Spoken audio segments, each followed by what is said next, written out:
Mr. Strand, you're recognized. Our lives begin to end the day we become silent about things that matter. Martin Luther King, Jr.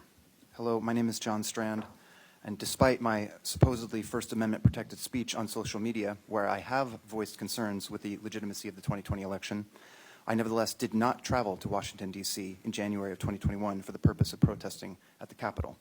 Although I openly supported those protesters who remained peaceful, I personally was present in my official capacity as a security detail for Dr. Simone Gold, who was a scheduled speaker alongside Representatives Paul Gosar, Lauren Boebert, and many others at a rally with a government-approved permit for the northeast corner outside the Capitol.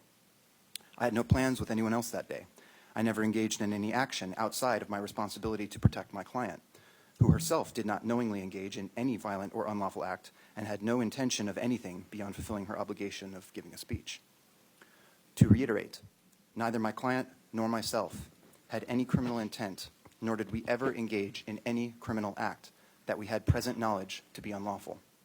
Also, the fact that my client was illegally coerced into accepting a fraudulent plea does not, in any way whatsoever, negate these facts.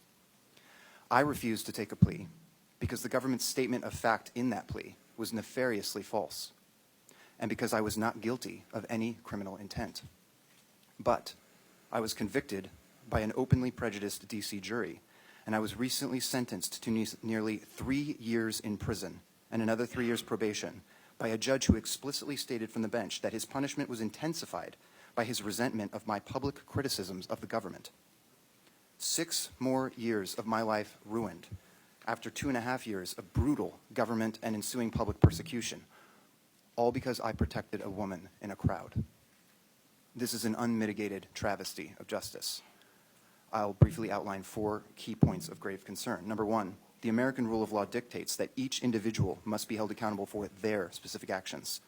It is abhorrent and anti-American to conflate and criminalize a single individual with the acts of another. And in fact, the protesters charged in the 2017 presidential inauguration riot were acquitted precisely because the prosecutors only associated them with the specific criminal acts of others without evidence proving criminal activity by those individuals being charged. Yet, this is exactly what the DOJ has done to me and hundreds of other J6 defendants with a 100% conviction rate. They are openly punishing individuals for merely being present at a political protest. Number 2, America's survival as a constitutional republic depends upon the inalienable right of free speech. President George Washington said, quote, "For if men are to be precluded from offering their sentiments on a matter, that would suggest the idea that reason is of no use to us, and then the freedom of speech may be taken away, and dumb and silent we may be led like sheep to the slaughter." The DOJ's dishonest distortions of my free speech to frame me as a criminal and mislead a jury have led to my wrongful conviction of serious crimes. And a DC judge's fury at my public criticism of the government's behavior has landed me years in prison. That is the textbook definition of fascism. This is the slaughter George Washington warned of, and it should horrify everyone. Number 3, the Equal Protection Clause and due process guarantees of the 4th and 14th Amendments prohibit selective prosecution. I ask you, how does a premeditated protest action occur during an active session of Congress, explicitly for the purpose of disrupting that congressional proceeding, and yet those protesters are legally excused and publicly praised?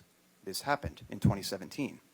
It was excused and praised because those protesters supported the agenda of the left. Countless examples of left-wing protests nearly always end with charges dropped and bail funds raised by Democrat politicians who aggressively and publicly support such protests, regardless of the violence frequently incurred. If you cannot see the harshly stark contrast of the unprecedented persecution inflicted on so many J6 defendants, then you are willfully and shamefully blind. And number 4, vertical overcharging is illegal, and the bastardization of Title 18 U.S. Code 1512 requires Congress to act because the executive branch's DOJ and the judiciary are violating legislative intent, clearly abusing a statute that was written 40 years ago to punish persons who tamper with witnesses or shred documents in an effort to destroy evidence. It's never been used this way before until now against protesters for J6. The DOJ has only grasped this non-germane statute in order to wield its 20-year prison penalty as leverage to ensure the immediate compliance of most defendants with their fraudulent plea deals.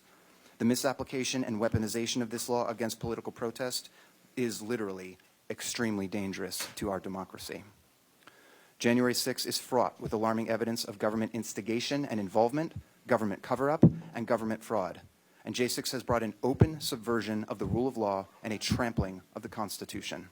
These mounting violations of our civil rights are an unprecedented abuse of power against the American people. It must end, or our republic will be lost. Thank you.